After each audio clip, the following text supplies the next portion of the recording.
It sucks kasi when you see, okay, that thing had legs, Yeah. right? Or that thing had potential, Could have been a good thing. but you skipped over things, right? I mean, there's a lot of reasons why you will fail as a startup founder. It's not just a problem solution bit. But again, if you can't even do this right now, good luck with the other. Because again, these things accumulate and they're cumulative down the road. Mm-hmm. If you gloss over this mistake and you didn't really correct them down the road, it will not just heal. It's gonna be there Actually, as a debt that you're gonna have to pay down the road. Because of course, we're not even talking about building a freaking team, correct. right? That happens after. Right? Right. But we're just talking about, okay, I have an idea. What do I do? So let's start as if, Carlo, we were a noob or a Sure. newbie that will come to you as, Carlo, I need help. I have an idea, sir. I have an idea, sir. Again, Right. walk me through the step by step. And let's identify, is this a mistake that you're bound to repeat down the road? And is this something that as a founder, you need to gloss over and forget about down the road? Or are you going to be bound to do this again, regardless of the stage? Can I just I'm gonna answer it, but before I do that, I Okay. just want to shout out to Dato Banatao. One time I attended an event of he was a speaker, Okay. and then literally I was papasok pa lang ako, and then but I heard the host ask Dato, how would you solve traffic in Manila? Mm. And he didn't really answer it, but he goes, the flow theory, blah blah blah blah blah, and I go, that guy answered the question with a theory. That's so smart. Like he's got frameworks for everything. Yeah. So I don't know if because of that, now I start thinking in frameworks, but I do Okay. think in frameworks now. So you have an idea. My first framework is who's your customer, meaning who's going to pay you and why are they going to pay you? Or also known as what problem are you solving for them? Mhm. Very often people are like, garbage, environment. Yeah, what does that matter to the person? Okay. Right? So podcast network, right? Who's your customer and what problem are you solving? Podcasters. And then what problem? It's hard to fucking do this shit if Right. you're alone. Okay, so let's break that down, the hard to do that shit, right? So what exactly is hard and what are they losing or what are they spending? The as a easiest part of the podcaster of doing this shit is this, Actually, This is the I most discovered fun. that. right? The hardest part is what happens after this, Okay. right? Which is editing. For us talking, probably you're going to take an hour and a half, 2 hours. Mhm. Multiply that by 4. That's how Okay. much time you need to do Just to the be able to do editing. that. Now, if you're having a full-time gig, good luck trying to do that. What time are you going to do? And it's not fun listening and cringing to your own voice, by the way. Making Again and again and again. making Alright. all the bulols and the dead airs in between, right? It's not fun. Second, people don't know how to freaking scale. Okay. Again, say like a startup, podcasts are the same. People, just because people think that, I'll record, people will listen. Nuh-uh. Right. Right? Actually. No, so it's very similar. Are you even passionate about the thing that you're talking about, or just rambling on about shit you don't even know what you're talking about? Right. Third, how do you monetize? So just like a startup, are you gonna validate this? Is there someone willing to pay for Yeah, your man. content? Right? And number 4, how do you scale? Right? All right. So those are the problems. Why is it? Okay, so another thing that I want to do is this shit's personal to me. These are my problems that I've experienced that I want to solve for everybody else. Fantastic. So a couple of things. It's good. So you're the customer. Yep. That's a good thing. But there's a potential problem there, which is you're gonna assume everything you go through is what other people go through. Correct. So what do we want to do is so how are you solving this? We created a copied Kubo. Right?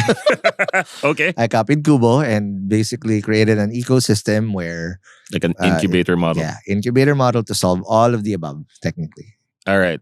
So the next question. So we know the customer, podcast producers. The problem is all these issues and pains about production. and Podcast creators, post-production. actually, not Podcast creators.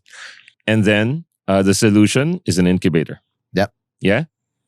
What can we do in the next 2 weeks to test that idea? That's the next question. Yeah, the thing that I did was before I created and I had money, we had Yeah. funding, solved it ourselves, and then hopefully down the road, an advertiser will recoup whatever Yeah. bet we So did. so look back to rewind to that time you're thinking about the idea. Mm. So you don't know anything yet. Yeah. Yep. You have some money. You have a network. Mhm. You have your Hustleshare. Yep. What can we do in the next 2 weeks to test if this podcast network Asia idea I'll thing talk to other podcasters. Yeah. Ask them. to sign Do up? you no. Do you have the problems first? All right. So tell me about your problems. Yeah. Right? Do you care about this and do you want to help solve it? Because I had the same, and I'll tell them, hey, here's how I solved those problems for myself. Right. I want to help you solve that too. So Fantastic. my approach was, hey, do you have this problem? If I'm gonna go to you and say, okay, you have a problem, thank you. Whereas I already solved it for me. Mhm. I ticked all those boxes. And my only conversation was, yo, I already solved it. Do you wanna join me join and I'll solve it for you Right. too? So and what are you offering for that? Did you have an offer yet? Yeah, just sign up and then I'll help you monetize. Whatever you monetize, 20%. I'll do. But now in hindsight, you know what would have done? Sign up, pay me. And then I'll we'll solve it for you. monetize. Right. That's what you're doing now with Yes, with Podcast Machine. Pod Machine. So but let's again rewind. So talk to within 2 weeks, you could probably speak to, let's say, 10 podcast creators. Yep. Of these 10, how many do you think will say yes? 5. 5. So let's Actually, do 6. I went 100% All right. on our shit At this the time? first 5. Yeah. So let's do 6. By the way, if you do so this is what we're doing is we're designing an experiment that if I talk to 10 podcast creators, 6 will say yes to my offer. And then you do that for so 2 it's weeks. a pipeline. Right. And it's a limited pipeline. It's a limited set of activities. You're not making a commitment. All right, we're building this marketplace. We're building this new Kubo. We're just thinking in the next 2 weeks, Talk to people first. let's talk to people first. So now people signed up, right? 10 people, let's say 6 out of 10 was the goal. 10 out of 10 signed up. Yeah. Fantastic. Next is, let's see, can we provide a great experience for this 10 people manually? Yeah. Right? Because the beauty about that is that you're not tied to a solution yet. And you're doing the thing as you know, right? Maybe a little bit inefficient, but you're only working with 10 people. Concierge it. That's what they call it. Yep. Right. That's your minimum viable product. So people from StartupPH, the content I produce, aminin ko na, that's a little bit of a rant. And I convert He it was into angry that day. into a value post, right? Yeah. So I convert it into a positive statement. But one of the things I see a lot is we're building our MVP. I'm looking for a developer to build your MVP. Then that's not an MVP. No, The moment, that's an assumption turned Right. into a software. right? So actually, I like that. That's assumption that you turned into a software. Yep.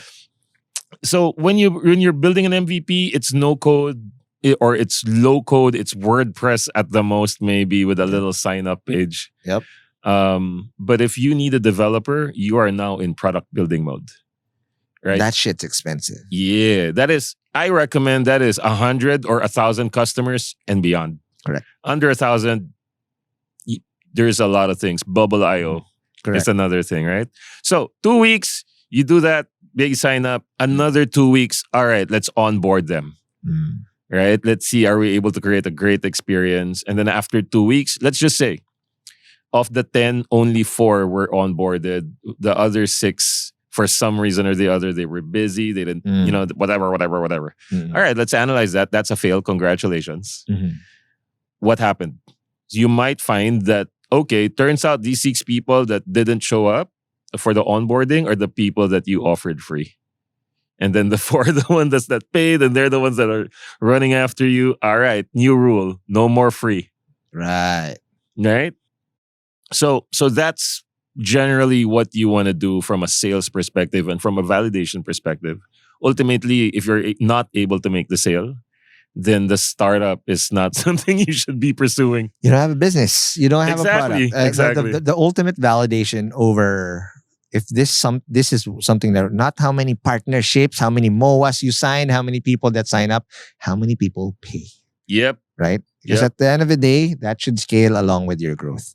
And again, this process that you just described right now, whether you're at 0 to 1 or at Exactly. 1 to 10, 1 to 100, as long as you're validating something new, this is something that you have to do every single time. The only difference is the scale and who you're doing with, or do you have people to delegate it to na to Yep. do it for you? You could do this at, $1 million to 10 million, but this time you're thinking about growth ideas. Correct. And then you can do the same principle, which is, for example, now you're at the marketplace level. For example, we're at marketplace, thousands of podcasters and thousands of advertisers. And now we're thinking, maybe if we build like a CRM thing, something same thing, like talk to 10 people and hey, how are you handling your customers? Experiment. And then at the end of the day, there's only 2 results there. Yeah. Right? The 2 P's. Is it pivot? Or pivot or persevere. Yeah. That's it. Pivot is if your hypothesis that you thought, again, a hypothesis, not an assumption. Yeah. A hypothesis, you're creating that if this happens, then that will happen. If it's valid, you have a desired target amount. And if you're able to validate that, great, persist. You've passed the test that you put onto yourself. Just to correct, if we do this, okay, then that will happen. Correct. And if that happens, keep doing this. But there needs to be a minimum success criteria. Correct. You can say, okay, I'll talk to 10. And you say, all right, before you even start talking to motherfuckers out there, right? You're just going to say, okay, I need to get 6 out of 10 to say this desired result. If you didn't hit that, what do we do? You didn't pivot. What are the things we change up? And then you do it again. Talk to another 10 sets of people and whatnot. So the beauty about talking to customers at the start and focusing on their problems is you're focused on their problems and then the customer, and then it turns out they don't have the problems that you thought. Yeah. You could now change the problems. So you update your assumption. Turns out it's not problem X, it's problem Y. Turns out it's not production.